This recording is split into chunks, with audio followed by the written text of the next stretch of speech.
Ya, sebelum kita masuk ke materi, kita sapa dulu narasumber kita yang sudah hadir di studio Irama FM. Assalamualaikum Pak, apa kabar? Waalaikumsalam warahmatullahi wabarakatuh. Kabar luar biasa. Luar biasa. Ya, ada Bapak Fatkur Rahman ya dari Bersama Inner Motivation ya. Dan untuk tema kali ini ya, kita langsung aja membahas nih latar belakang judul pembahasan materi kita kali ini. Nah, ini bisa langsung dijelaskan nih Pak. Kita mengambil apa di malam hari ini? Ya, terima kasih Mas Yuda.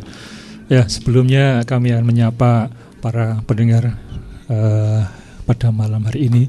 Mudah-mudahan kebersamaan kita nanti bagi yang sekarang ini sedang, ternyata juga sekarang masih banyak orang yang sedang kurang enak badan ini, mungkin iya, ada kurang sehat ya, kurang sehat, batuk-batuk, masuk angin, kemudian mungkin juga ada beban-beban di dalam hidup. Mudah-mudahan 1 jam ke depan kesehatan kita lebih nyaman, amin. Pikiran kita lebih juga nyaman, dan beban hidup kita lebih ringan, sehingga kita bisa menikmati hidup ini. Amin. Para pendengar yang setia dan budiman, pada malam ini kita membahas tentang rumah sebagai sumber kebahagiaan rumah tangga. Ini latar belakangnya gimana?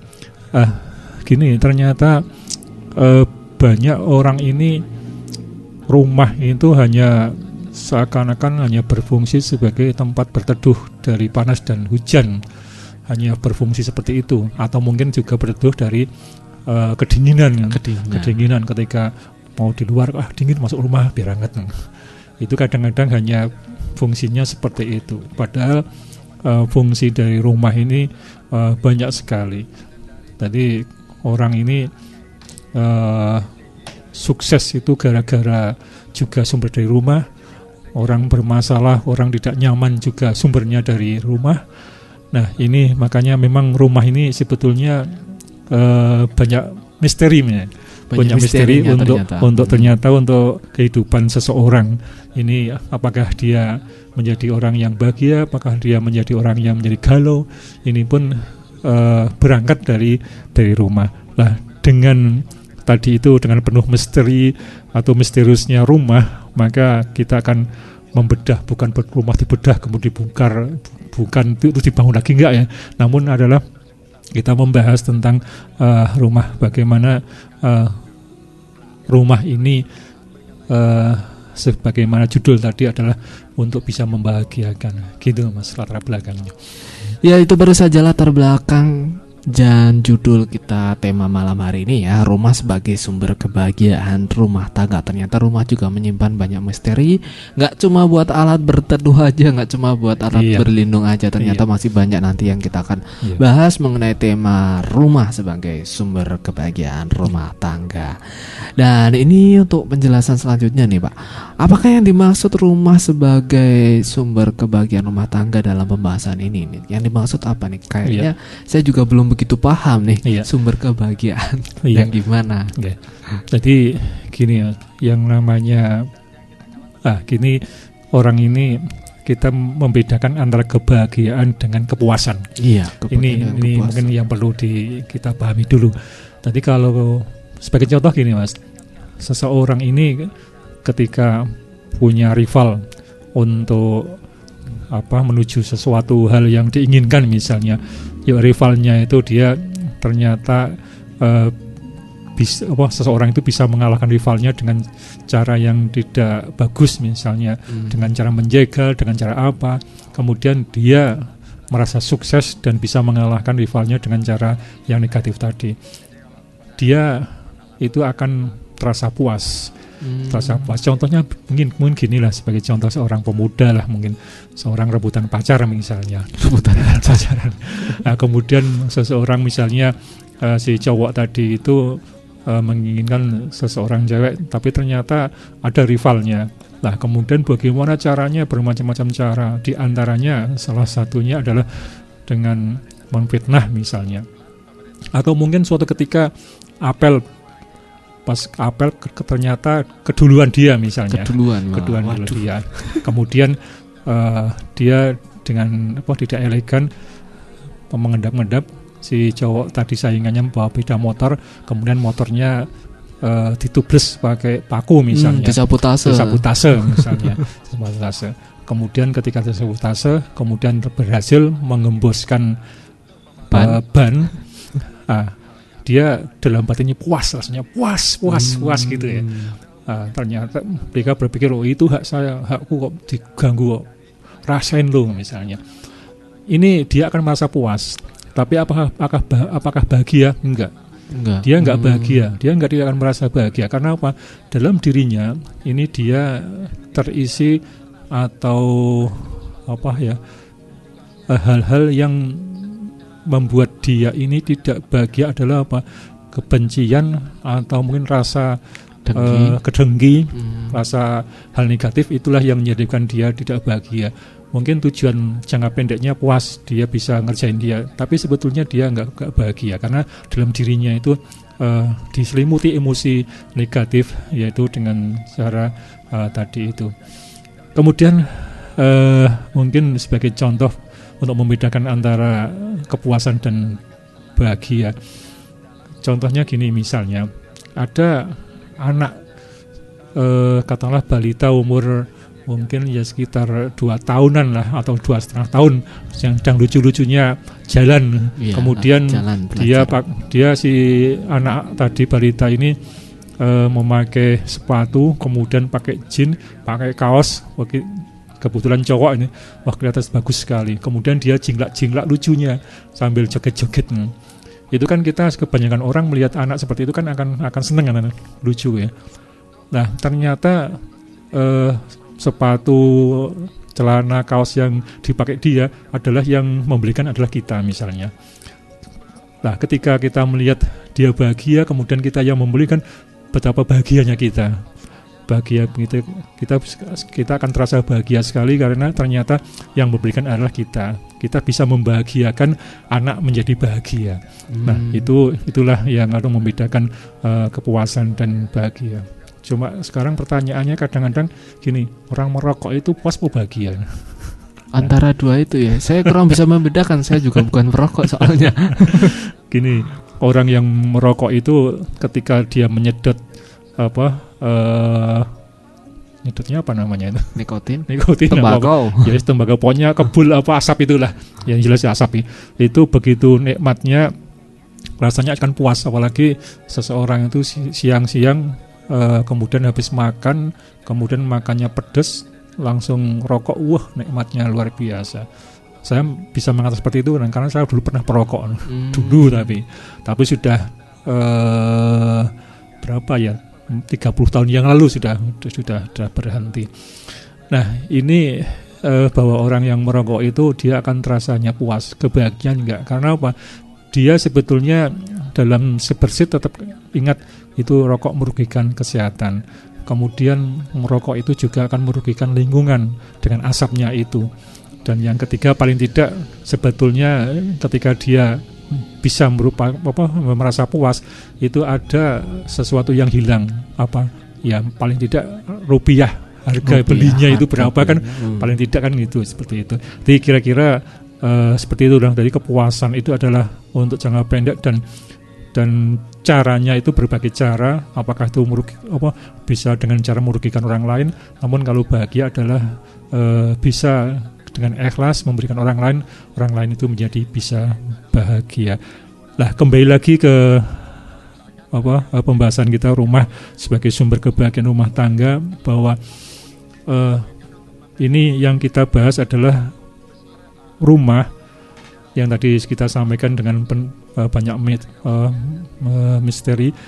Ini bagaimana rumah ini, maksud saya rumah ini adalah sebagai sumber kebahagiaan penghuninya. Jadi rumah ini tidak hanya sekedar tadi saya sampaikan untuk berteduh dari panas, dari hujan, dari angin, kemudian untuk tempat nyaman, itu tidak hanya seperti itu. Namun rumah adalah bagaimana orang itu ketika masuk rumah ini bisa bahagia.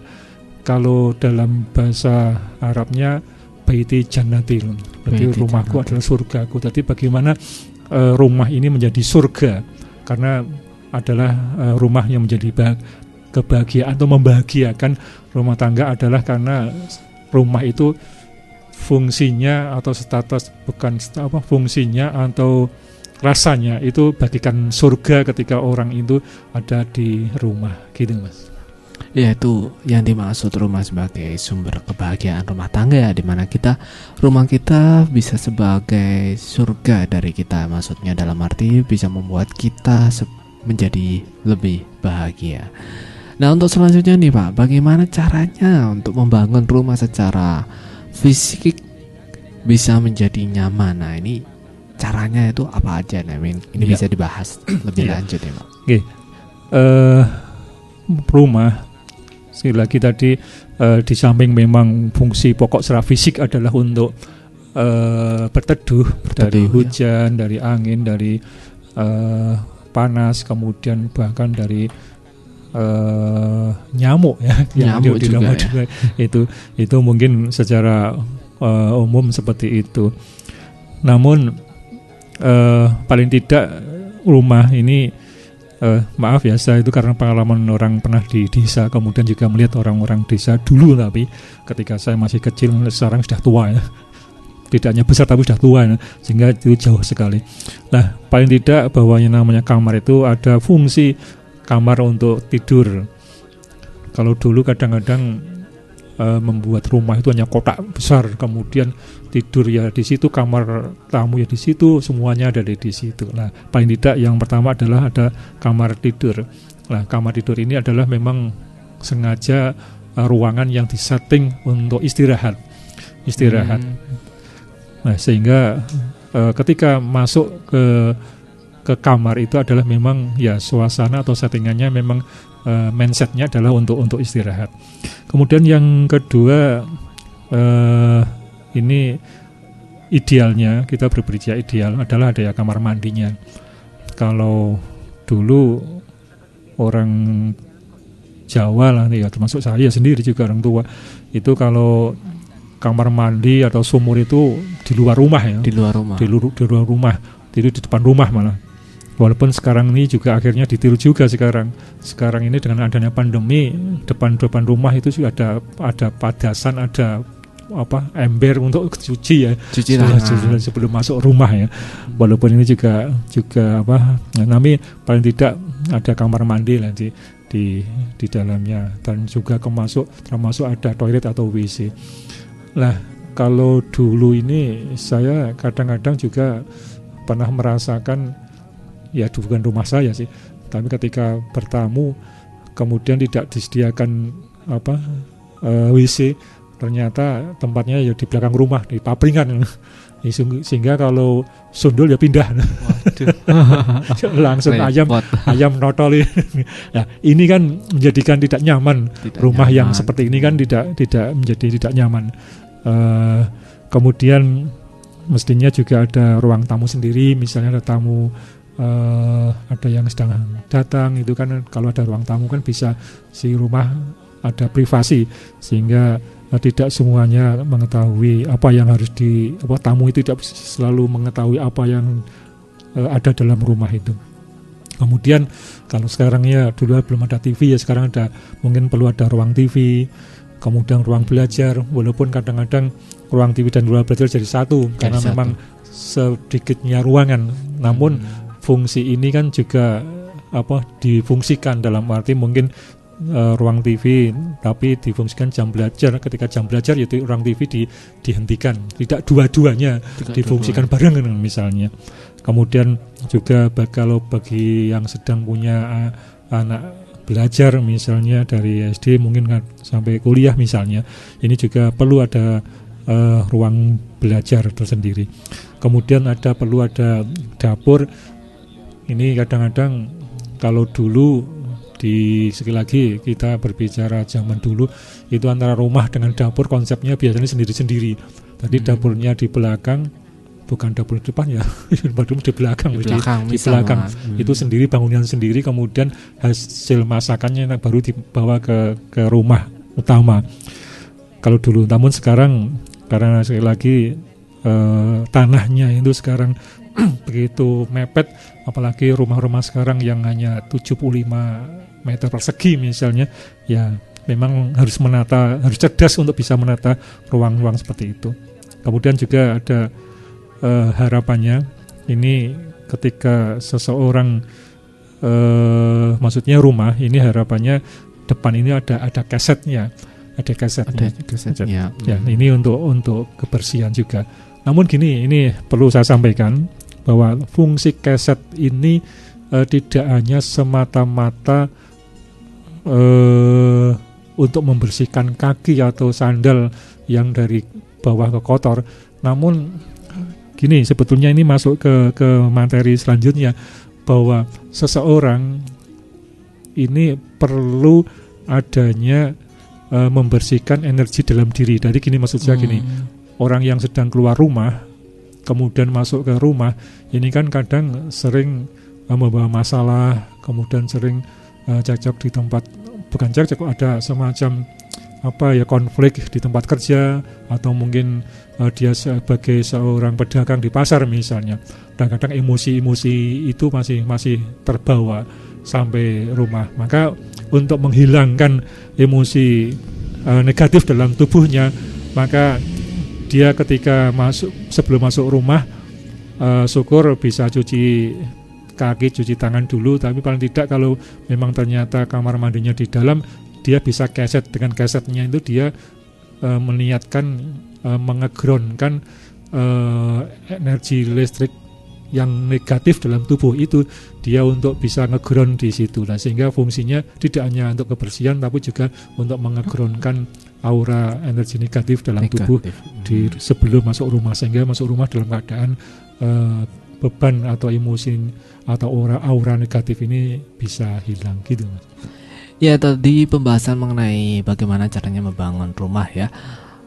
Secara fisik bisa menjadi nyaman, di mana kita harus mengetahui tata letaknya juga, terpenuhinya kamar tidur, kamar mandi atau WC, kamar tamu, ruang TV, ruang belajar, dapur ya.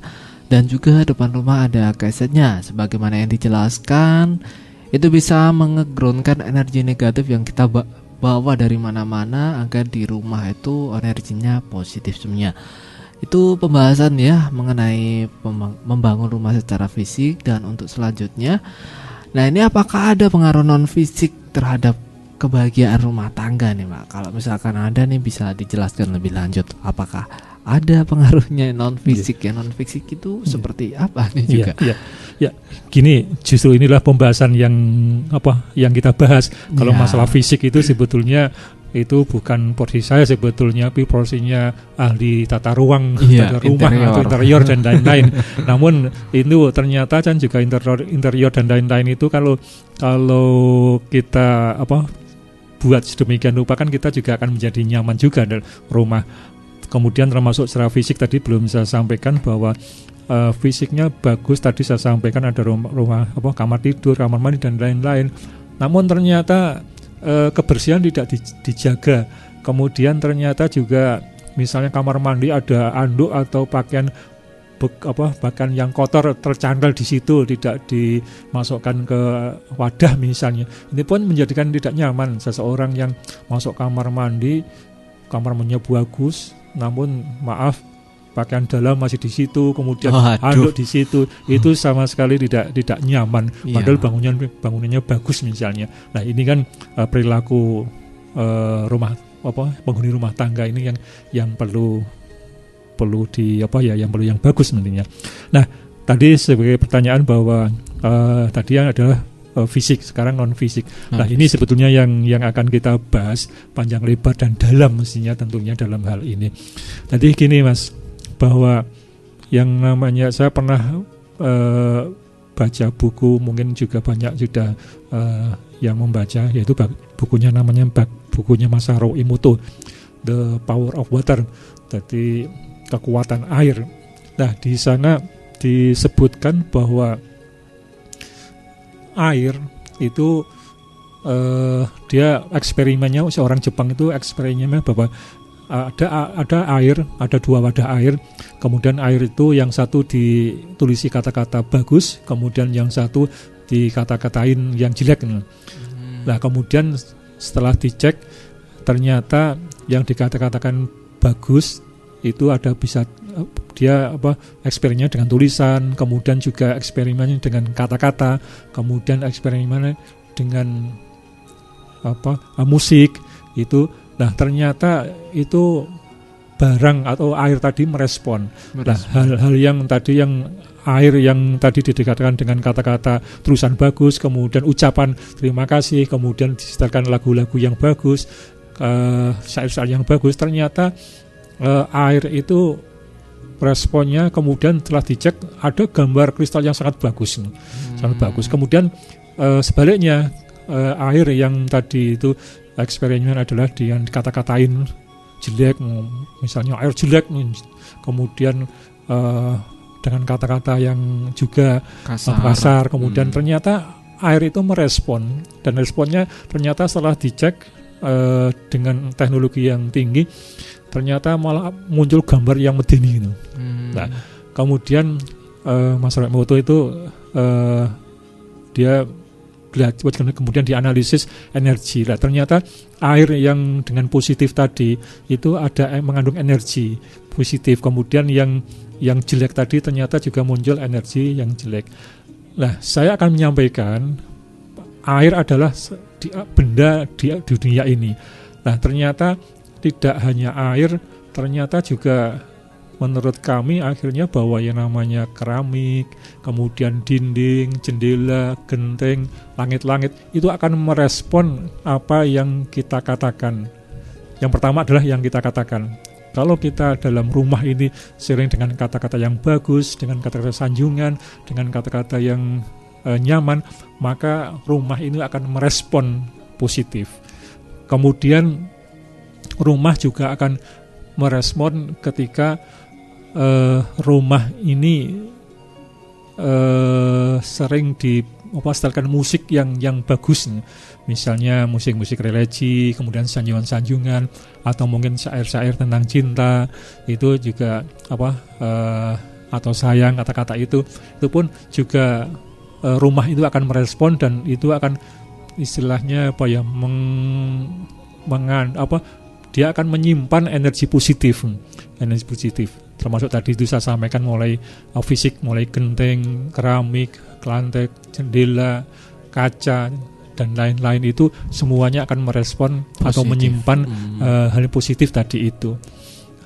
Namun sebaliknya, ketika rumah ini tadi itu sering hal yang negatif, maka dia pun akan negatif. Maka saran saya bagi rumah yang menjadikan biar nyaman untuk ditempati, atau tadi saya sampaikan idealnya adalah rumahku surgaku baiti jannati, maka orang yang berpenghuni, maksudnya penghuni rumah ini, saya sarankan yang pertama adalah selalu positive thinking dalam bersikap setiap hari. Tadi apapun kejadian-kejadian yang ada dalam rumah dan kejadian dia ketika dia di luar rumah pun demikian. Jadi selalu berpositif thinking. Berpositif thinking adalah sesuatu hal yang menganalisnya dari sisi positif. Sisi positif. Misalnya seseorang itu tetangganya kok beli motor bagus sekali. Ya kita berpikirnya positif. Oh iya ya, mau dia kerjanya kadang sampai malam barang, nanti lembur-lembur diram seperti itu, ya wajar. Ya kita bersyukurlah dia bisa beli motor misalnya. Kemudian ternyata juga misalnya saya juga punya beda motor, ya kita alhamdulillah bersyukur dia bisa beli motor sendiri. Kalau dia nggak bisa beli motor sendiri, kan juga kadang-kadang repoti saya. Sementara saya kadang-kadang beda motor mau saya pakai, kalau dia nggak punya kan kadang-kadang pinjam. Nah kita bersyukur bahwa dia ternyata bisa beli beda motor, sehingga ini adalah hal yang berpikir positif seperti itu. Jangan dibalik, paling beli itu, yang paling ya utang, paling nah, itu malah bergunjing. Nah, ini bergunjingan. Nah, inilah yang kita sarankan, orang yang selalu berpositive thinking, maka dia dalam dirinya sedang memperbanyak energi positif dalam dirinya. Nah, tadi itu saya sampaikan bahwa orang yang selalu berpikir positif, kemudian dia auranya bagus, maka orang yang dalam penghuni ini dia akan istilahnya menyorot atau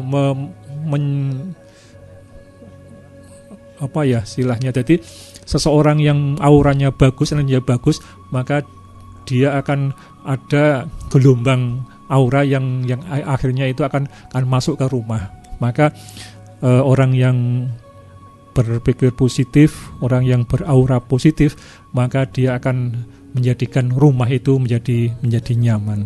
Jadi makanya sekali lagi, aura positif yang ada dalam rumah ini akan sangat-sangat menjadikan orang yang dalam rumah ini adalah menjadikan sumber kebahagiaan.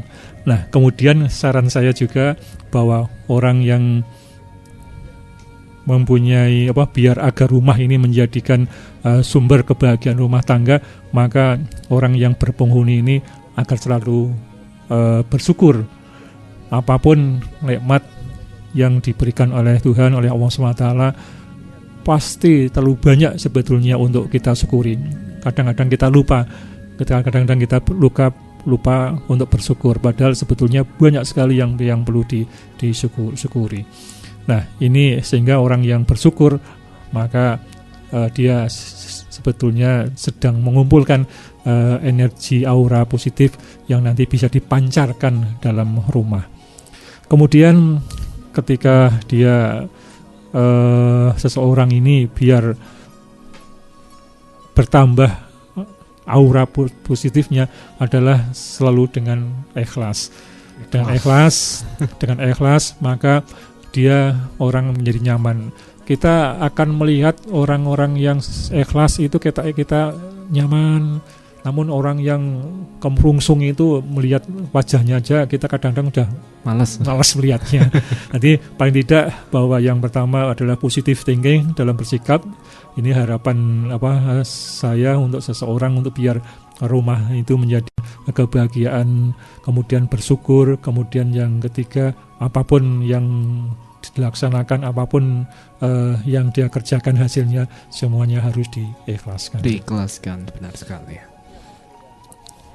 Nah, itu baru saja pembahasan sebagian besar ya dari pengaruh non fisik. Jadi ini pembahasannya juga tergantung penghuni rumahnya ya ternyata. Betul, ya. Betul. Jadi rumah merespon ya apa yang dilakukan penghuni rumahnya ya rumahnya hanya merespon balik gitu. Tentunya nih buat para pendengar ya yang di rumahnya masih suka marah-marah, berbuat hal-hal yang negatif ya, teriak-teriak, mencaci maki, itu tentunya harus segera dihilangkan. Kita harus selalu ya yang positif-positif aja. Tentunya dengan suasana hal yang positif akan membawa kita juga menjadi yang positif juga. Dan tentunya bagi yang pendengar yang ingin bergabung atau berinteraksi bisa langsung melalui SMS atau WhatsApp-nya ya di 081392696815. Dan untuk pembahasan selanjutnya nih Pak, nah mengenai aspek non fisik ya, selain kita harus positive thinking, kita harus selalu bersyukur dan kita juga selalu ikhlas ya, seperti yang sudah dijelaskan tadi. Nah ini apakah masih ada lagi nih Pak? Iya, banyak ini emosi-emosi positif yang harus dibangun oleh seseorang ini. Di antaranya tadi saya sampaikan ada 3, kemudian yang keempat adalah mungkin bisa dengan cara pasrah. Nah, pasrah ini ada 2 hal sebetulnya. Tadi ketika seseorang sudah tidak berdaya, ketika sudah tidak ada berdaya, kemudian misalnya ada permasalahan berat, ya udah akhirnya memang harus pasrah. Karena apapun kekuasaan ada di Tuhan atau di Allah SWT. Kalau dalam bahasanya sana ya la haula wala quwata illa billah, tidak ada kekuatan kecuali Allah atau Tuhan. Nah, ini yang harus dilakukan ketika seseorang ini tidak pernah tidak mau pasrah ketika ada masalah besar, maka dia sendiri akhirnya dalam hidup tidak nyaman. Sekali lagi tidak nyaman. Ketika tidak nyaman, maka auranya akan negatif, sulit untuk bisa memunculkan aura yang positif tentunya. Nah, makanya ini pasrah sangat perlu. Kemudian sebetulnya kalau dalam sukses ini, pasrah ini sebetulnya bukan dalam arti itu.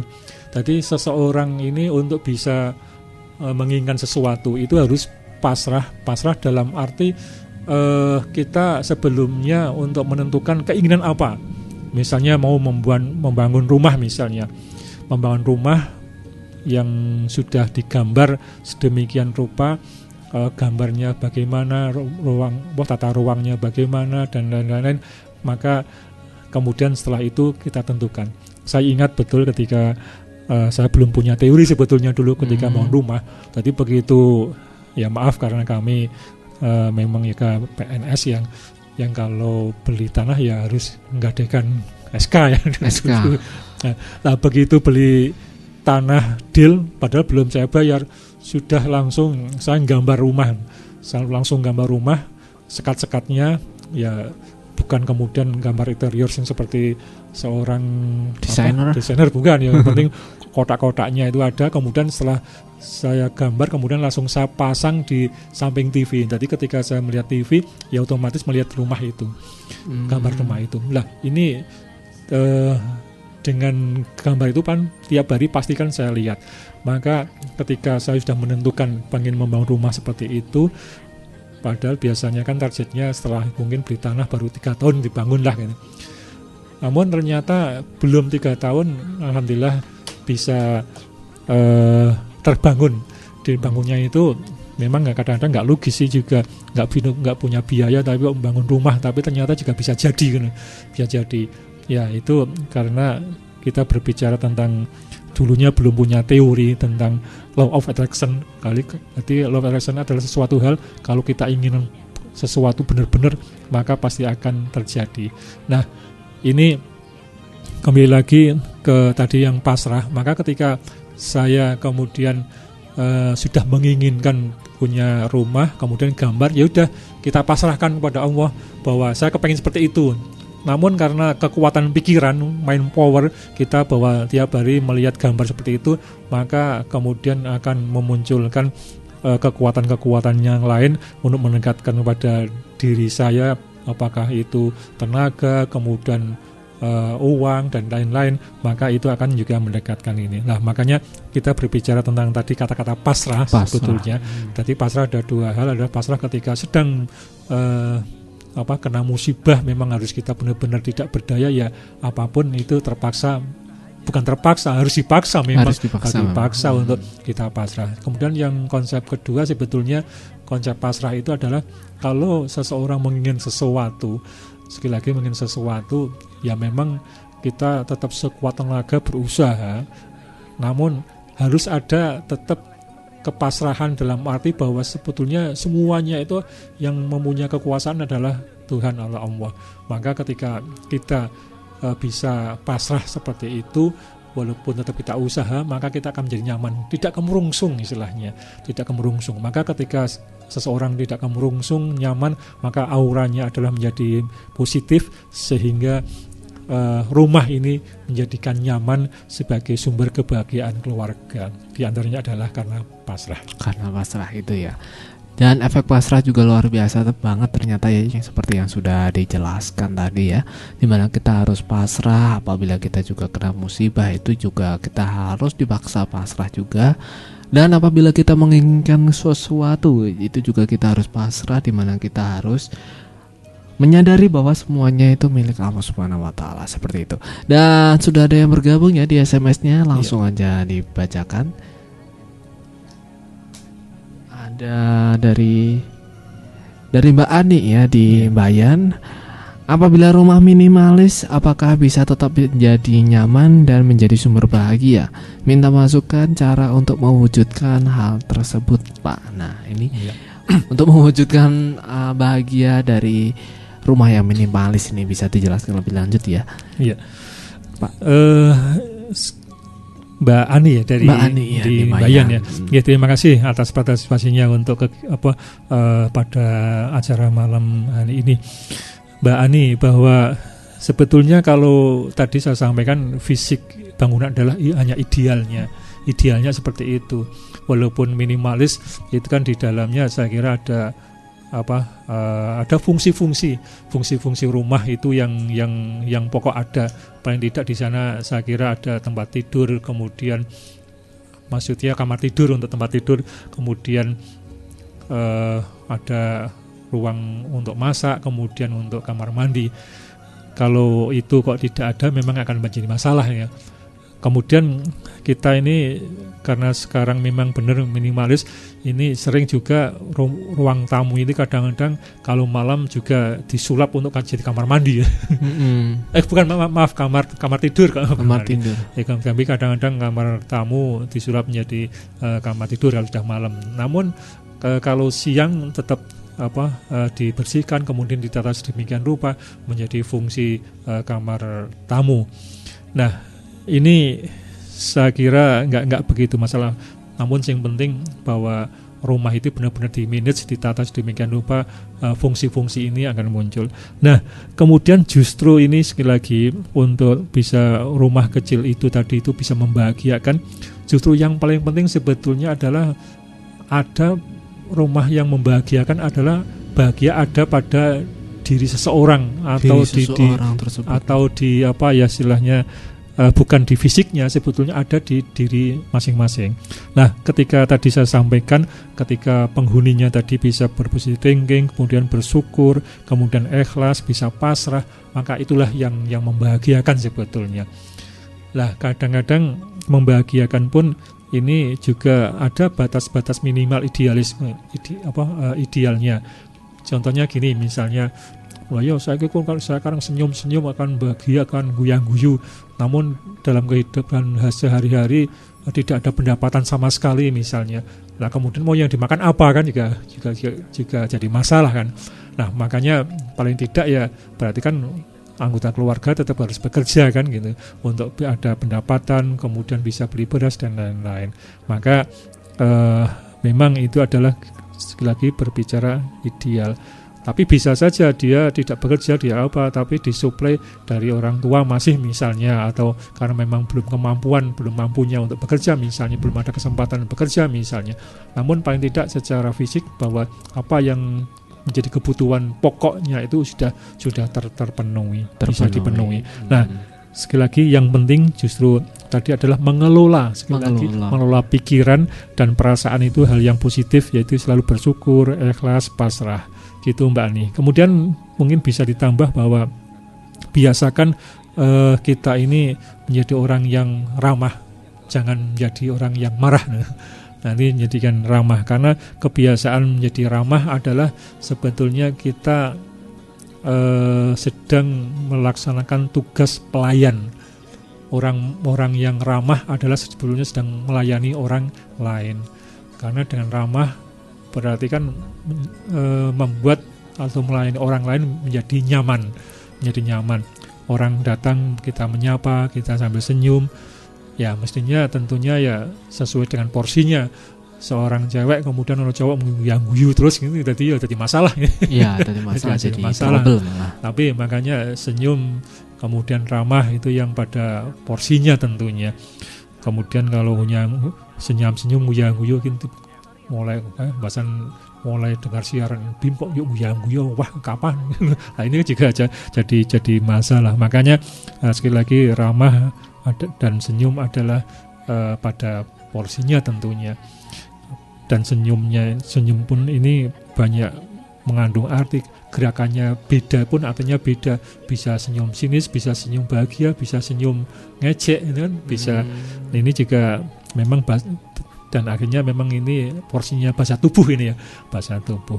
Jadi Mbak Ani bahwa jangan khawatir dengan rumah minimalis, tetap bisa menjadi rumah sebagai sumber kebahagiaan. Yang penting kita menata mindset kita, pikiran kita dan hati kita untuk menuju ke sana, gitu Mas. Ya, itu pembahasan dari Pak Fatur Rahman ya mengenai rumah minimalis yang sudah ditanyakan oleh Mbak Ani, apakah tetap bisa menjadi nyaman? Tentunya bisa.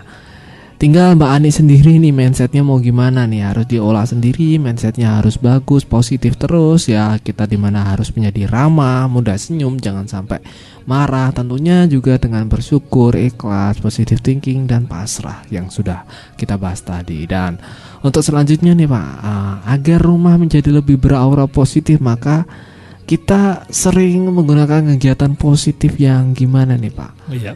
Agar menjadi efek aura yang lebih positif lagi seperti itu. Ya, di samping tadi saya sampaikan bagi penghuninya berperilaku tadi berpositif thinking, bersyukur, ikhlas dan lain-lain. Ini saran saya, rumah biar menjadikan sumber kebahagiaan rumah tangga, sering-seringlah rumah ini dipakai untuk kegiatan ibadah. Karena tempat ibadah ini akan menjadikan ruangan itu menjadi nyaman. Mungkin bisa membedakan gini Mas, kita ketika seseorang ini masuk ke masjid, misalnya bagi orang muslim, bagaimana masjid, kemudian masjid ini karena tempat ibadah, kemudian dia membandingkan ketika dia masuk ke pasar. Di pasar itu banyak orang khawatir, banyak orang hutangnya belum lunas, kemudian mengejar target penjualan, kemudian juga khawatir jangan-jangan barangnya dicuri atau gimana. Maka orang yang di pasar kebanyakan pikirannya adalah pikiran agak kacau. Namun kalau orang-orang yang di masjid, dia adalah orang yang beribadah, sholat, kemudian mohon petunjuk pada Allah dan lain-lain, maka akan beda. Maka kalau seseorang bisa masuk ke masjid dengan masuk ke pasar, maka rasanya akan jauh berbeda. Sekali lagi jauh berbeda. Maka agar rumah menjadikan kebahagiaan bagi penghuninya, maka sekali lagi saran kami yang pertama adalah seringlah rumah itu untuk sebagai tempat kegiatan ibadah. Kemudian juga rumah ini untuk bisa jadikan untuk sholat. Memang kalau bagi seorang muslim, sholat yang utama adalah di masjid, terutama muslim yang laki-laki. Namun untuk sholat-sholat sunat saya kira bisa dilaksanakan di rumah. Bahkan ada yang sebaiknya malah melaksanakan sholat itu di rumah, tapi sholatnya adalah sholat sunat. Nah, ketika rumah ini digunakan untuk tempat ibadah, untuk sholat tadi ini, maka aura positif akan terbangun. Tadi seseorang yang sedang sholat, kemudian atau mungkin sedang baca Quran, dia sendiri akan mendapatkan aura positif dalam tubuhnya. Di samping kita yakin sebagai seorang muslim itu adalah sebagai nilai ibadah yang dicatat sebagai ibadah. Namun dari sisi yang lain, sekali lagi di sisi yang lain, ini orang yang sedang beribadah tadi itu juga akan mendapatkan energi positif yang luar biasa dalam dirinya. Maka kalau orang yang sering beribadah, kemudian baca Quran, mujahadah dan lain-lain, maka dirinya akan menjadi lebih tenang. Karena di sana banyak aura positif dalam dirinya ini bermunculan, sehingga dia mempunyai banyak istilahnya tabungan, sehingga ini dia menjadi nyaman. Kemudian ini juga termasuk sering untuk rumah mujahadah misalnya bagi seorang muslim. Kemudian ini dengan mujahadah ini juga sekali lagi aura-aura positif ini akan muncul di dalam rumah. Sekali lagi rumah akan menyerap aura positif, yaitu rumah mulai dari bangunan tadi, tembok, kemudian ada jam dinding, ada kaca, pokoknya semua fisik yang dalam rumah dia akan merespon hal-hal yang positif yang dilakukan atau kegiatan yang dilakukan di rumah, gitu Mas. Ya, itu pembahasan mengenai rumah agar lebih beraura positif, di mana kita harus sering menggunakan untuk kegiatan ibadah, untuk sholat atau untuk mujahadah. Nah, itu untuk kegiatan positif tentunya akan membuat rumah Anda menjadi lebih positif seperti itu. Dan untuk selanjutnya untuk kegiatan apa lagi nih Pak? Bisa dijelaskan lebih lanjut? saran saya juga rumah ini mungkin juga termasuk sebagai tempat belajar. Misalnya anak-anak, tetangga kalau di perumahan, walaupun tadi seperti Mbak Ani misalnya yang menceritakan tentang rumah minimalis misalnya, disuruh misalnya dia punya anak kecil-kecil kemudian sepadan, yuk ini belajar di rumah saya misalnya, itu kan juga untuk biar ketika anak belajar itu kan sekali lagi akan memunculkan juga energi positif atau aura positif. Maka ketika rumah digunakan seperti itu, maka akan menjadikan lebih nyaman rumah ini. Maka kegiatan-kegiatan ini harapannya adalah hal yang positif. Kemudian tadi saya sampaikan bahwa rumah ini kalau memang senang musik, ya musik-musik yang soft, musik-musik yang tentang cinta, tentang kasih sayang, tentang cerita, tentang hal yang bagus, maka itu pun juga akan berpengaruh bagus. Sekali lagi akan berpengaruh bagus. Kemudian ibadah-ibadah yang sering bagi muslim tentunya untuk bisa misalnya dalam 24 jam mungkin setelah sholat asar atau apa atau maghrib, ya baca Quran lah. Dengan baca Quran itu sekali lagi di samping ada nilai ibadah pada Tuhan, juga aura positifnya itu luar biasa. Kami belajar tentang energi dengan Pak Bram juga, bahwa ternyata yang namanya kata-kata yang bagus, terutama apalagi namanya Al-Fatihah misalnya, itu energinya luar biasa.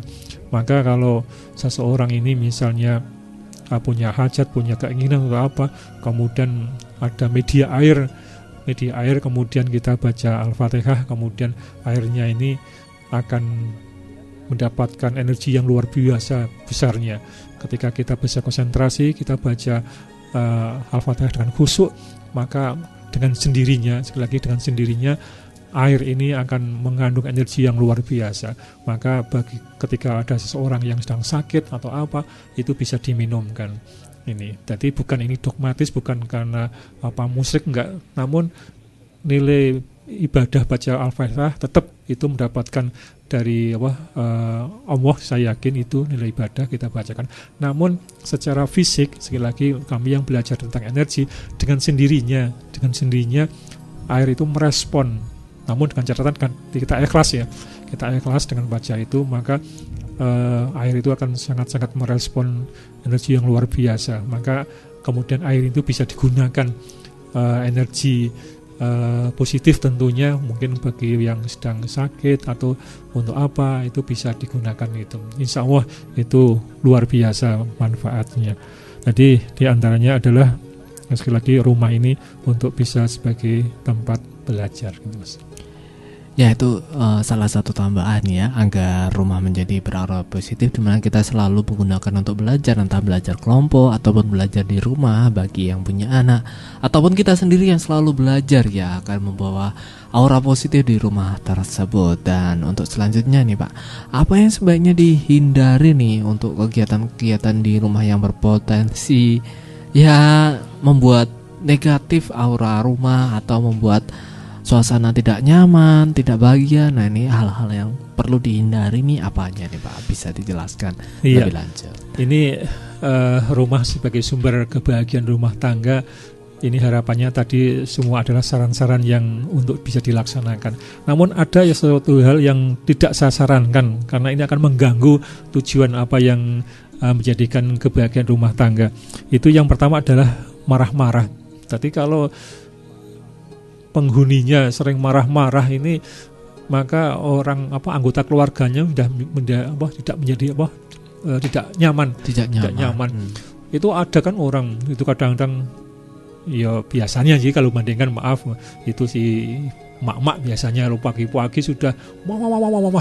Nah, itu yang menjadikan suasana rumah itu tidak nyaman. Diantaranya adalah itu. Nanti ini kebiasaan untuk sebetulnya hal yang ringan. Misalnya gini, misalnya lampu kok jam 6:30 belum dimatikan. Kadang-kadang kan orang ini gini, wah listriknya mahal bla bla bla bla, listrik sampai jam 6:30 belum dimatikan. Itu kan dengan ucapan walau banyak sekali, padahal hal yang sepele sebetulnya udah dimatikan ceklik sudah selesai kan. Iya. Nah, kadang-kadang tapi dengan tadi itu karena sudah menjadi kebiasaan, mungkin sekedar mengingatkan nggak apa-apa, besok jangan lagi. Mungkin bisa bahasa pelan tapi marah. Iya, tapi ya itu biasa dengan wah itu suaminya juga diomongin, anaknya atau mungkin kadang-kadang pembantunya. Padahal yang sepele besok lagi janganlah ini menjadikan listrik mahal itu meterannya misalnya dimatikan ceklik sudah selesai. Tapi biasanya ya kebabuan biasanya kadang-kadang juga saya melihat orang keluarga itu yaitu alas kabeh di seneni dimarahi. Nah ini kebiasaan-kebiasaan ini yang menjadikan rumah tangga kebahagiaan terganggu. Kemudian yang selanjutnya adalah kebiasaan berbicara dengan intonasi tinggi. Ini kadang-kadang saya juga pernah melihat ada keluarga kebiasaan ya tadi itu memang maaf ya ini mak-mak biasanya sih kemudian ngomongin nyentai-nyentai bahasanya. Nah ini kan juga akan ditiru oleh anaknya juga, perangai-perangai seperti ini, walaupun kadang-kadang sang suami hanya diam-diam saja dalam arti dia kalem, tapi kan anak-anaknya kadang-kadang apalagi anaknya putri juga kadang-kadang suatu ketika juga akan meniru. Ini kan menjadikan keluarga menjadikan terganggu sebagai kebahagiaan atau sumber kebahagiaannya ini. Kemudian di dalam rumah saran saya jangan sering saling menyalahkan. Ya kalau ada sesuatu yang salah mungkin klarifikasi, kalau bahasanya kiai tabayun. Itu kok iso seperti ini gimana? Nah kemudian dicari solusi. Kalau hanya menyalahkan, saling menyalahkan, saya kira gampang menyalahkan. Tidak harus guru lah yang menyalahkan, koreksi. Mungkin kalau seorang itu pun juga bisa untuk menyalahkan. Nah makanya ini sekali lagi toleransi, kemudian saling memaafkan, kemudian tidak saling menyalahkan ini adalah hal yang keharusan. Maka jangan sampai terjadi saling menyalahkan, karena yang namanya orang itu disalahkan, apalagi wong salah disalahkan aja nggak terima, apalagi benar. Apalagi tambah ribut lagi. Ini mungkin kadang-kadang tidak hanya mulut yang nyauri, tapi kadang-kadang tangan yang plek. Nah ini kan kalau seperti ini kan akan jadi masalah. Maka saran saya apa yang sebaiknya dihindari di rumah, yaitu yang pertama marah-marah, kemudian kebiasaan berbicara dengan intonasi tinggi itu untuk dihindari. Kemudian saling menyalahkan ini juga untuk dihindari, gitu Mas. Nah itu pembahasan ya yang seharusnya dihindari dan sebaiknya dihindari, itu dimana kita nggak boleh terlalu marah ya di rumah, karena itu membuat hal-hal negatif tumbuh. Dimana kita juga kalau berbicara juga nggak perlu dengan intonasi tinggi, dimana kita menggunakan intonasi yang sedang pun juga sudah bisa dipahami ya sesama anggota keluarga. Dan yang selanjutnya ya, jangan saling menyalahkan, dimana saling menyalahkan juga akan menimbulkan hal yang negatif, dimana yang salah nanti tambah ribut, yang nggak salah juga makin nggak mau disalahkan. Nah itu menyebabkan hal yang negatif, dimana kita harus cari solusi yang lebih baik lagi seperti itu. Dan untuk selanjutnya, apakah masih ada lagi ya Pak yang dihindari dari di rumah ini? Ya, ini secara fisik rumah ini saya tidak menyarankan atau sebaiknya dihindari adalah memasang gambar-gambar yang menakutkan. Misalnya di sana ada gambar orang dengan senjata diacungkan misalnya. Itu saran saya jangan, karena di situ dengan orang melihat foto itu orang itu sudah negatif. Galak temen kan.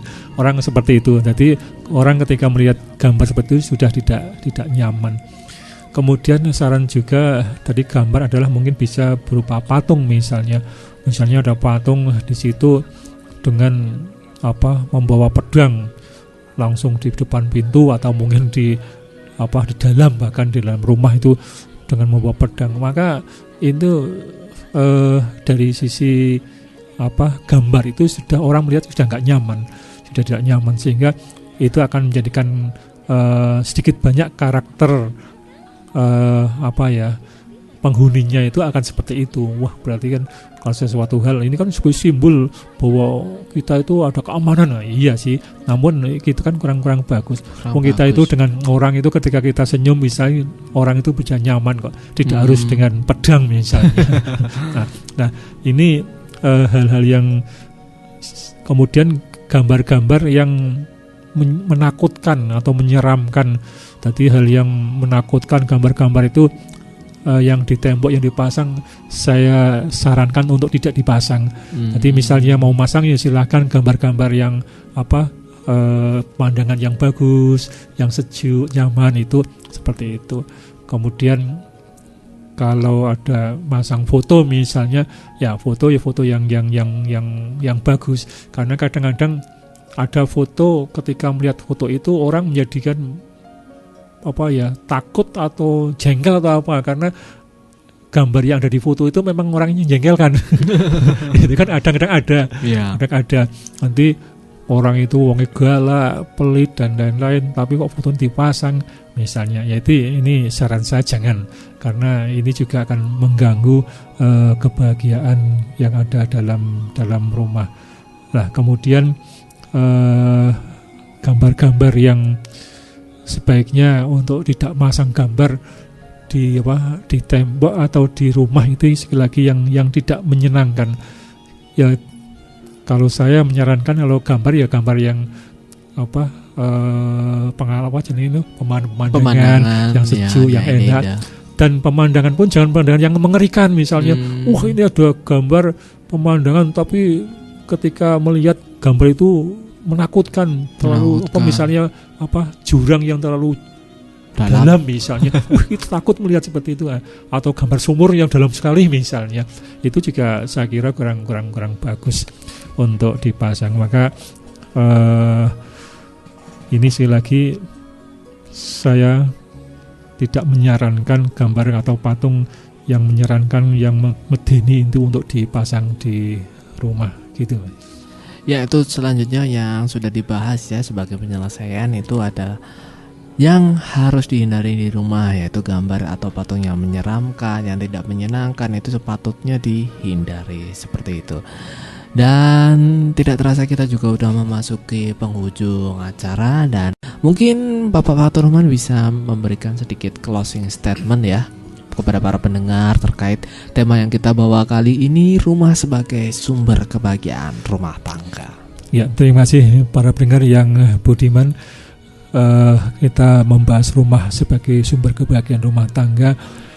Memang kita hanya sekedar membahas tentang fisik bangunan. Itu adalah hal yang ideal. Namun sebetulnya yang sangat penting, sekali lagi yang sangat penting, ini adalah rumah agar bisa menjadi sumber kebahagiaan adalah mindset kita, perasaan kita sebetulnya yang paling penting itu. Maka ketika kita ini, si penghuni ini, dia selalu bisa emosi positif, yaitu bisa bersyukur, ikhlas, pasrah, hal yang seperti itu. Kemudian rumah ini digunakan untuk berkegiatan hal yang positif, yaitu sebagai tempat ibadah, kemudian tempat belajar, bukan sebagai tempat berjudi misalnya. Ini justru itulah sebetulnya yang paling penting. Nah, kemudian ada beberapa hal yang tidak disarankan untuk dilakukan di rumah, yaitu adalah marah-marah dan juga termasuk gambar-gambar tadi yang saya sampaikan. Maka sebetulnya yang penting adalah itu, karena sekali lagi saya sampaikan bahwa rumah adalah fisik. Fisik itu yang rumah adalah terdiri dari fisik, mulai dari genteng atau atap, kemudian dinding, kaca, jendela, jam dinding, kemudian yang lain-lain, semua adalah merespon apa yang dilakukan oleh manusia, yaitu emosinya. Ketika emosinya positif, maka semuanya dalam rumah akan merespon hal yang positif. Maka ketika rumah ini sudah merespon hal yang positif, maka rumah pun akan memancarkan kembali kepada penghuni rumah. Makanya ketika seseorang ini seorang misalnya kepala keluarga, kemudian ibunya itu semuanya dalam keadaan nyaman, kemudian anak itu dari pulang sekolah, dari sana ada banyak masalah dengan teman misalnya, maka ketika dia masuk rumah akan terasa nyaman sekali, karena memang bapak ibunya itu adalah selalu beremosi positif, kemudian rumah tersendiri itu juga merespon hal yang positif, maka rumah pun akan memancarkan selagi memancarkan aura positif kepada anak, maka anak tadi yang pulang sekolah juga akan menjadi nyaman di rumah. Jadi itulah yang bisa kami sampaikan, mudah-mudahan ada manfaatnya. Kurang lebihnya mohon maaf. Assalamualaikum warahmatullahi wabarakatuh. Waalaikumsalam warahmatullahi wabarakatuh. Ya, terima kasih pendengar yang sudah bergabung bersama dengan saya dan juga narasumber ya. Semoga bermanfaat tema yang kita bawa. Kami mohon pamit apabila banyak kesalahan kata, mohon dimaafkan. Terima kasih. Wassalamualaikum warahmatullahi wabarakatuh. Waalaikumsalam warahmatullahi wabarakatuh.